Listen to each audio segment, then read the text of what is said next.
I hate podcasts that last longer than an hour. Welcome to Grumble Goat. My name is Matt Labodka, and this is a show about all the small things that drive me insane. Let's grumble.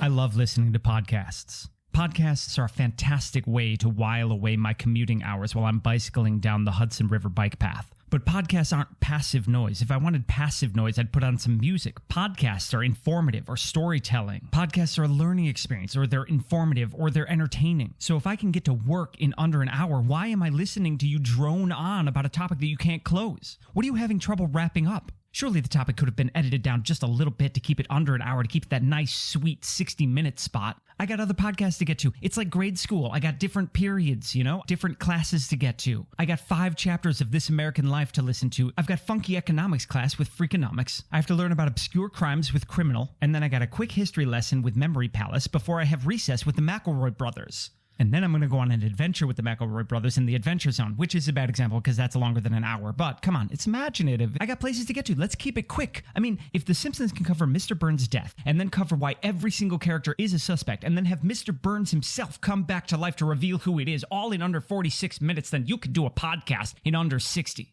Who's got the time for all these long podcasts? Every single American has ADD. We're staring at our phones constantly. We're moving to quicker and quicker snippets of entertainment. The whole market is going quicker and quicker. Instead of movies now, they just put out series so that everybody can take it in 30-minute clips. TikTok blew up out of nowhere, and that's because it's a social media platform where you can only have 60-second videos. Like, that's what the world wants now. Quick, snappy entertainment. I don't want to listen to you beating around the bush for 90 minutes on a topic that you already know the answer to. Just tell me the information so I can move on. I'm not going to remember your whole lecture. I'm not going to remember the roundabout way that you took to get there. I'm just going to remember the conclusion, right? So let's snap to it. I edit. I have a quick podcast. I edit. I got macros. I got hotkeys right here on my keyboard to make editing go faster. Because I don't have the time to edit in real time, not to mention listen to your 90-minute podcast, which, of course, I'm going to listen to at 1.3 times speed anyway. I hate podcasts that last longer than an hour, and that's the grumble. Grumble, grumble, grumble, grumble, grumble. What? Grumble, grumble, grumble, grumble, grumble. What's got your goat? For the latter half of the show, we'll bring in my better half, Veronique, for an unpretentious look and a segment we call What's got your goat? Veronique, welcome to the studio. Thank you. I'm glad you could join us today. Happy to be here. You come highly recommended from multiple sources. Excellent. It seems to me that you are an expert on comedy and comedic grumblings. But before we get into that, I'd like to talk a little bit more about your childhood. Great. Let's really get into it. Dive into it. Oh, no. What is this about? Are you not enjoying this deep interview? I'm confused. What are you confused about? I feel like we're about to enter therapy. Do you have any questions for me, your co-host? How are you doing today? Doing splendidly. Thank you for asking. Let me go into the ingredients that I put together to make myself a breakfast today. Okay. I made myself a smoothie. Okay. And I believe I also made one for you. Yes, today I wanted one. Out of blueberries, spinach, bananas, yogurt, Peanut butter. Protein powder. That's good. How are you enjoying this long, drawn-out interview? I hate it. I don't know what's going on. Yeah, it's unusual, isn't it? Because we have a very fast-paced podcast. Yeah. Yeah, let's pick up the pace a little bit so we don't put our audience to sleep. Or me. I was like, I know what you put in the smoothies. Why are you talking about it? Because in order to convey a little bit of information, we have to fill in all the surrounding information. Or maybe we don't. Maybe just saying I had a smoothie is enough, right? Yeah. What kind of podcasts you've been listening to lately? Oh, I don't really listen to a whole lot of podcasts. I listen to our podcast. Sure. It's a very funny one. Yeah. A lot of people are recommending it to me. I'm surprised. When I listen to old episodes and I start laughing, I'm like, oh, okay. Yeah, these are funny. Yeah. But I'm not a big podcast person. I mean, you're more of a podcast person than I am. Mm-hmm. But the ones that I do like to listen to are more informative, or the banter between the hosts are really fun. And you get to learn about what they're talking about. So like some crime podcasts are really fun. I listen to a lot of podcasts. Yes. What's your attention span for podcasts? It depends on how long I have to go. Oh, where are you going? I mean, like if I'm listening to it on the train, normally I just listen to like meditative music on the train. Sure. So if you listen to a podcast, do you use it as a meditative sort of thing? Like, no. do you zone out, or do you like to get the information and listen? It depends. I mean, I have a very transparent face. So if I'm processing information, everyone in the train car is going to see what I'm thinking. Yes. Yes. Yeah, you display your thoughts on your face very vividly. Yes, especially if we're watching something on television. She will. There's an expression like on the edge of your seat, which just means you're rapt. But Veronique is at the edge of her seat, jaw agape, eyes plastered to the screen. Yeah, I've thought about if I should record myself, my reaction shots. Check out our Instagram. We will get a picture of that at some point. So for you, the ideal podcast would be your commute time with good banter. Yeah, I guess that would be fine. Sure. Fantastic. Yeah. All right. What's your normal commute like on the subway? It's about 40 minutes or 50 minutes. 50 minutes. That sounds like a great podcast length. It just depends on what you have to do that day, I guess. So, Yeah. some, they just go on and on and on and on. They do, don't they? And then they're not really saying anything. It's like some people's opportunity to talk. Yeah, sometimes when they invite guests on, they interview them about their day or breakfast before they get to the topic at hand, don't they? Yes. And then they don't edit that out. Editing. I like that. Yeah. That's a good plan.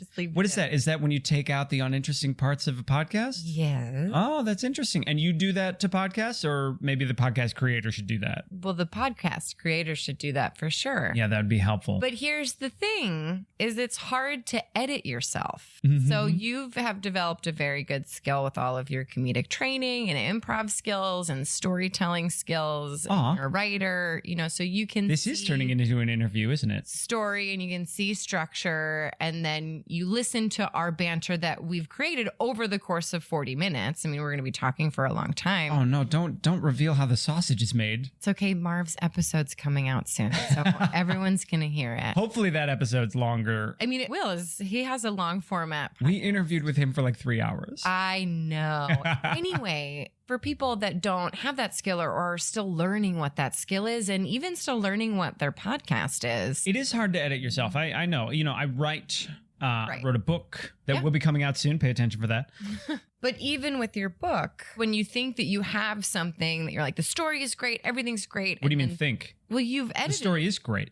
It is great. It's a very good story, and I recommend people reading it. I was on the edge of my seat at the end. But it takes time and space, and it takes contemplation, and that's just going to make something better. Yeah. It just exactly. makes it better. You edit it down, you condense it, and you sift out the cream. Yeah, exactly. And that makes for a better experience. Exactly, because you're streamlining it. But when it comes to podcasts, sometimes a podcast is longer than an hour. Yes, I know. Why? I don't know why they do that, especially when they're covering one topic and it really doesn't need. And what they do is, they'll have a co-host that like has an aside every now and again. Yeah. And I feel like they let that get away from them rather than focusing on the topic at hand. Oh, well, yeah. A lot of them are doing that these days. They have one that has the information and the other one doesn't know anything. Yeah. You do realize we do that too. Well, yeah, except we're not an information podcast. So No. we're exempt from that. Yeah, we don't learn anything here. What justifies a podcast going over an hour?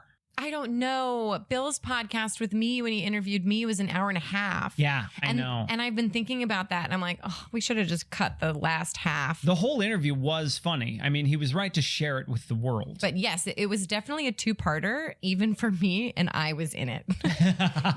So like... Yeah, I had to take that in 2 doses. I didn't listen to the whole thing in one sitting. Right. Because you don't. That's not what like, if I'm in a movie theater, I'll devote an hour and a half to the entertainment in front of me. Mm-hmm. But a podcast isn't like that. I'm not in a theater to Exactly. You're experience listening. a podcast. Yeah. I also want to relate this to reading somehow. Okay. I mean, I love to read stories, but like information, like reading information. I'm also dyslexic. So if I'm not interested in it, the ADD and dyslexia loves to play that trick on me. I feel like the public school system does that to us. Oh, it traumatized me. Because they overwhelm you with reading. Yes. From 3rd grade on. They give you homework so that you're supposed to sit at home and read 3 hours of information a night. It's almost as if they're conditioning you. Like if they wanted us to enjoy reading, they would give us homework like read adventure stories. Yeah. Read fun stories. Get like, lost in it. Like I'll tell you about American history in here in class, but go home and read 50 pages of Treasure Island. But no, they give us hours of homework to sit there and read science textbooks. But that's very true. Even going home and watching the Pirates of the Caribbean will interest a child more in learning about pirates because they were interested in, the costumes. All kids love dinosaurs. Of course. Because you learn about dinosaurs before you learn to read. And so you just look at the pictures. Yeah. And you love it. And they're big. But if... Okay, I was just going to say a lot of descriptors about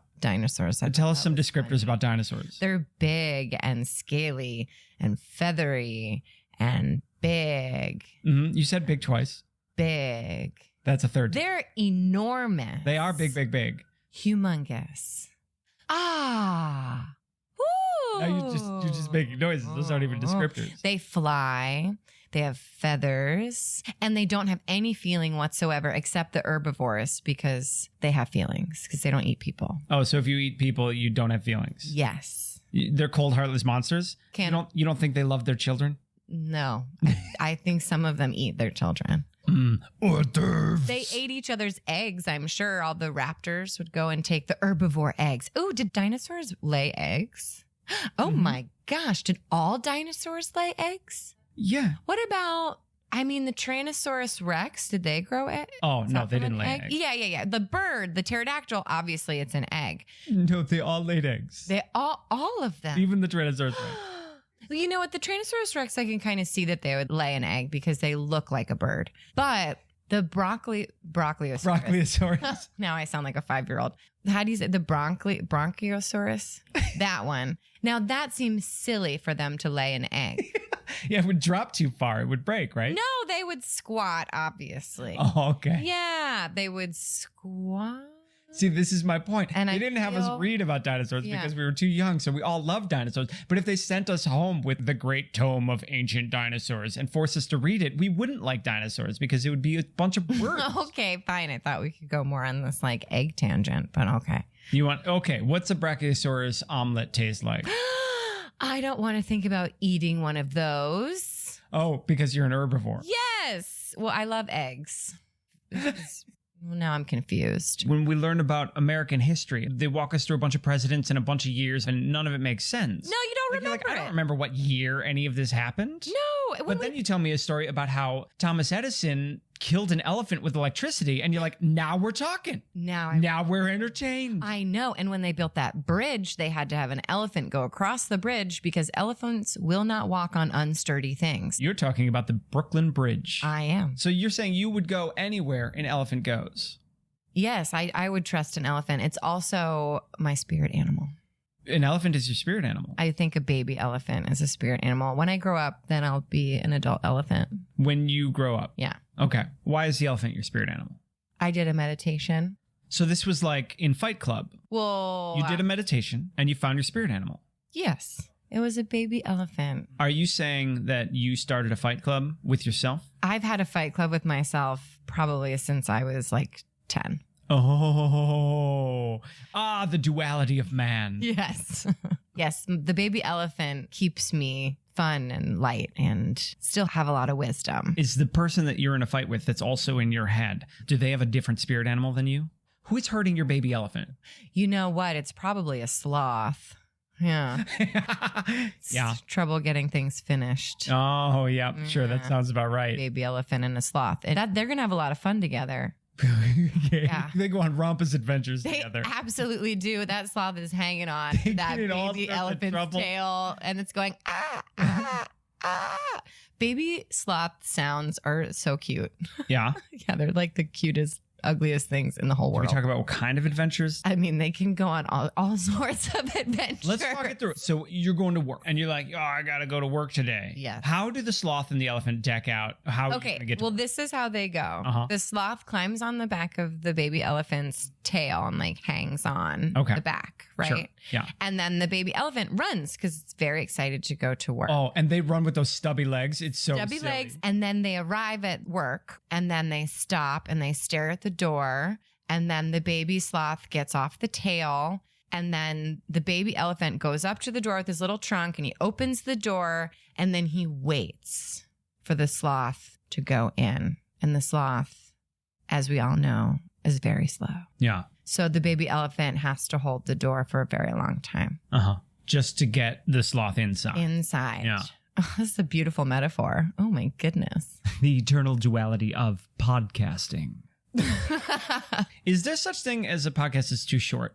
Well, some say that our podcast is too short because they love to binge them. And I think that's a huge compliment. I think we should keep them short. There's got to be a segment of podcast listeners that are like, anything under 30 minutes is too short. Well, I think it's because they know that they fall in love with the characters. You know, when something is too short, you know, it makes them upset.